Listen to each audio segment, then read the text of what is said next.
We're rolling. So let's pick up where we left off. We were talking about marijuana and cannabis. Right. And then how the difference between being dependent on it versus using it as a tool. Absolutely. And then we went into talking about, I don't know, I kind of went on a tangent versus like American healthcare versus Mexican healthcare. Mm-hmm. Like with Gaila, I told you, when she got Bell's palsy, so her aunt got a Bell's palsy attack. And every time she went to the doctors, right, she's been seen here at a primary healthcare practice, community health here in the USA. And every time she went, she would get prescribed a new medication for just whatever complaint that she had, which was mind-boggling to me because this lady is in her 60s and she's taking like 12 medications a day, which I didn't personally, Luis, I don't know how you feel about that. I wouldn't want so many medications at one time. I wouldn't want it either because they're just treating the symptoms and not the root cause, and that's the primary thing. Like, they should actually do a thorough investigation of what is the root cause. You can throw as many medications as you want to a problem, unless you find the root cause, you're not gonna solve it. You're just gonna cover it up until it reveals itself again, like a horrible acne scar, and it's like, oh shit, we have to actually dig in. Yeah, and that's something that, I mean, even Annette, our sister, she's a nurse, and she can speak on working in the healthcare here in the U.S. But what I've noticed, like when Diana, she had a consult with a Mexican doctor. Mm-hmm. So like a telehealth consult with the Mexican doctor. He did exactly what you were saying. He did the whole medical history background, top to bottom, like got as much information as he could, without physically being there. Right. Long story short, after 2 visits, like 2 consults, he got her off of all 12 medications except for 2. So she was on 2 medications, and her words was she felt better than she ever did taking all those 12 medications. Which I'm not obviously telling you to like go against your doctor's advice, but just to kind of point out the difference in approach to healthcare and how your provider sees you can make a whole difference. Mm-hmm. Which goes back into the cannabis thing too. There are providers that will advocate for cannabis. I have met doctors that are very pro cannabis because they know the medical benefits, right? Right. And then you have the anti-doctors, which I feel like are more prevalent in the healthcare field because personally, that's what I've come across, are like the anti-cannabis doctors, right? Cannabis will make your anxiety worse. It's not a good coping mechanism, which to an extent, like I said, cannabis can be used as a tool if educated properly and if kept in its place. Right. And I think there's a place for both Western medicine and holistic health. Like, nobody said that, it was bad to take medications, and nobody said it was bad to smoke weed. Like, you could do both, essentially. Right. But a lot of people have that black and white thinking, whether it's like, no, you're either team Western medicine or team hippie. Like, no, you can do both. Whatever works for you and your lifestyle, take and choose whatever works for you, your body, your family, your values, your health, and make it work. Some people, cannabis doesn't work for them. I know people that like with just smelling cannabis, they throw up, and that's totally okay. That doesn't vibe with your body, and that's fine.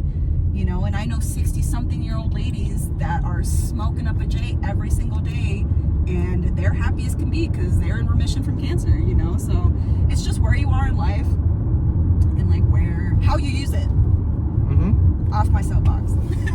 Go ahead. That was a wonderful soapbox, Mary. I really appreciated that your insights on that. And to the point where I want to emphasize that medication is a tool. Everything is a tool, and you can use it to your benefit to a certain point. And you brought up a point. You want to use medications to the point where it doesn't use you, where you are becoming dependent on it. You're still dependent from it. You can still function without it. And for example, like when you have anxiety and you take an anxiety medication for it, there's a certain medication that is primarily prescribed for like anxiety, just general anxiety, nothing else. But the thing is, if they prescribe you with that without giving you the coping mechanisms to back it up, because then that's all you know, right? Life is stressful, and it will keep getting stressful until you learn how to manage it. And if all you've been taught is to take more anxiety medication, you're gonna be stack up. you're gonna be taking so much medication, because medication to a certain point is beneficial till where it's not. Where You said it there best, Louise. Medication is beneficial up to the point to where it's not. You know, and some people will continue to take the medication after past the point of where it's beneficial, right? And where it to actually the point becomes where it's dependent and detrimental to their health. Like when you're taking, let's say, like for example, they start you off 5 to 10 milligrams of whatever anxiety medication they are. You don't learn coping mechanisms like deep breathing, meditation, exercise. You know, learning how to get your mind off things, learning how to deal with changing your diet, breath work, learning, etc. learning other things that are still both Western and Eastern medically proven that helps. 1 second, I gotta take off my jacket. I know it's But easier, actually, I'm gonna just roll down the window real quick. I like that. All right, I turned on the AC. Okay. Sorry, guys. We're trying to figure it out. We're good. That Vlog style podcast. it's thoughts on the road. This is section thoughts on the road. It was gonna be raw, unedited, bro. To my point, the thing is, if they don't teach you those actions to take, and they only teach you, it's like, just take a medication and you'll be fine. Medication won't solve your problems. Like for example, like same thing with religion. Religion won't solve all your problems, but it will get you halfway there. You have to do the rest, right? Because you can think all positively, you can do all this, but as long if you don't take action and actually apply it, and so you have an anxiety medication, okay, and then you ask your therapist or you go online to search up ways to deal with anxiety attacks, how to deal with stress day to day, and they teach you coping mechanisms. Then you don't have to keep upping your anxiety medication every time something stressful happens, and then you tell your doctor, I had an anxiety attack, my anxiety medication's not working. Anxiety medication is not guess what the doctor's gonna tell you? Well, let's up your medication. It's not to solve all your problems. You take one anxiety medication, you're not gonna be like, man, my anxiety is solved. Right. It's not how mental health works. Right. It's an ongoing battle where you have to learn how to cope with it and manage it every day. Yeah. And sometimes it doesn't work, so you have to figure out new ways to manage and deal with it.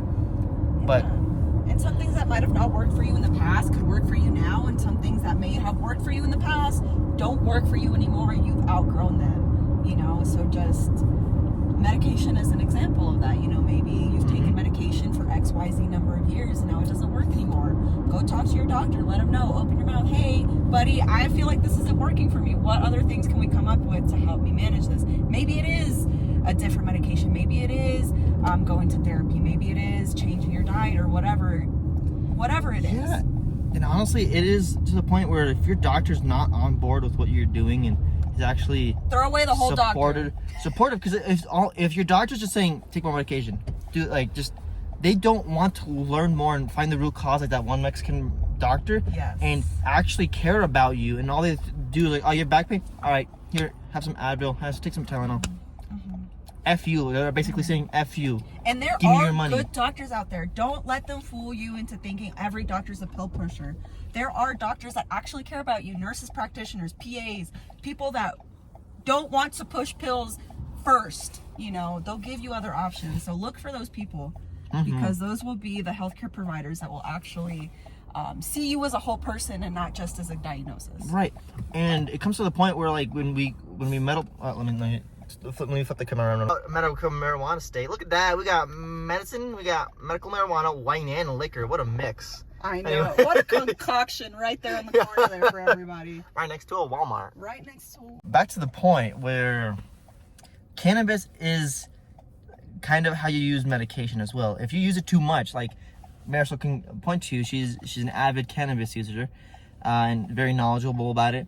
That if you take too much of it, you will get paranoid, because that's just what it does. But to a certain extent, it helps. It calms your nerves, you know. Everything in moderation. Like people that smoke to get dummy high, to get zooted, to get blasted. It's like, bro, you're completely counteracting the effects that you wanted to get in the first place, right? Now you have more anxiety. Now you have more paranoia. Now you're tripping out because, like, oh my God, I'm so fucking high. I don't know what to do with myself. Like, whoa. the point of you smoking?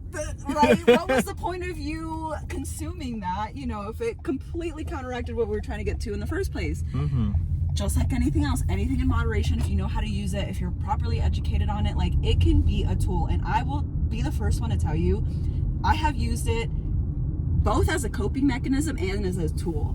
It's just knowing the difference and knowing, like I keep repeating, knowing its place and how to use it, the appropriate times to use it, Right. who to be around. You know, it's just like drinking alcohol. You're not gonna go out and get fucked up with people that you barely know. Like, you have to be around people that you feel comfortable with and trust, and have conversations when maybe you're not feeling too well or you're feeling a little too greened out. Know what I mean? Oh yeah. And that comes back to being knowledgeable, and I think that's the root place of being knowledgeable of what you're doing with your body, actually searching out medications and what their side effects And are, listening to your body. and listening to your body as well. If you don't feel better, if it's not like that, if you don't feel better from taking a medication, if you don't feel like a significant change, Nobody okay. knows your body better than you do. I'm going to tell you again, nobody knows your body better than you do. And I think it's very thorough to have a very supporting doctor or medical professional or somebody that's knowledgeable in either Eastern, Western medicine that cares about you. Because like, you can be knowledgeable, and if let's say a doctor accidentally prescribes you the wrong medication for anxiety, or for another example, someone actually recommends you the wrong strain that actually gets you, zooted. Like And I was telling tired you in the earlier, morning yeah. when you actually want to feel like a little more, energized and actually in a yeah. better mood. It's all about knowing and having good people that is there to care about you. Yeah, and just being discerning, about your use and being mindful of how much you use when you use it. Because you can easily, especially if you have an addictive personality, you can easily get carried away just like with anything else. But me, personally, that's where I've stayed. I have not gone to hard drugs or pills or anything like that. Like, that's when people are like, oh, it's a gateway. Like you said, it's very demonized. A lot of people are like, oh my God, smoking weed is just going to open doors into you smoking meth and doing heroin and stuff. No. It depends on the person. If you have a little,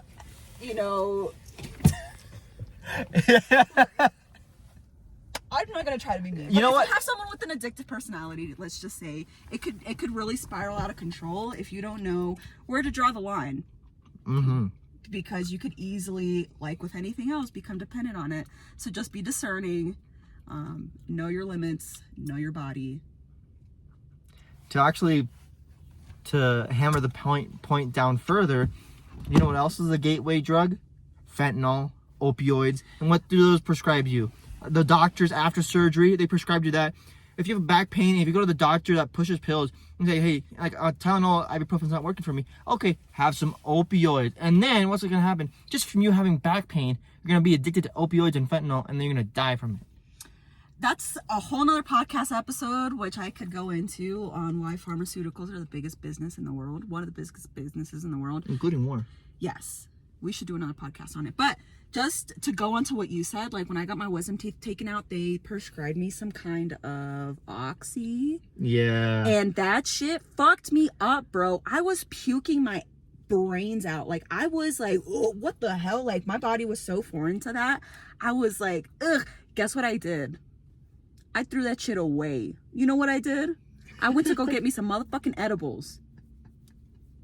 Did I throw up from those edibles? No, I did not. The day and night difference, when I was on the oxy, bro, I felt like a zombie. I felt like, I feel like that's what people on heroin feel like they're just like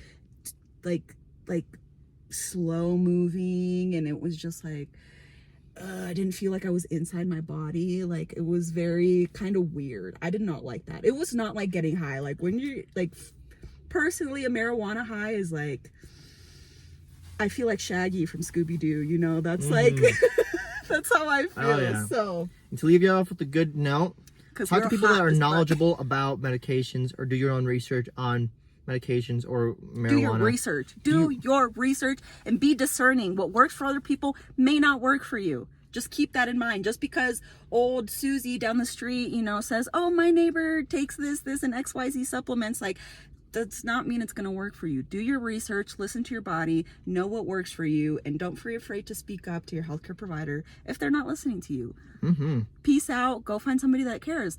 If you can't find a Western medication, go to a naturopathic doctor. There are some out there, and they're going to be try until you find something that works. That works for you. Oh yeah, and leave out. No, stay away from hard drugs like oxy and Pugs, heroin. not drugs.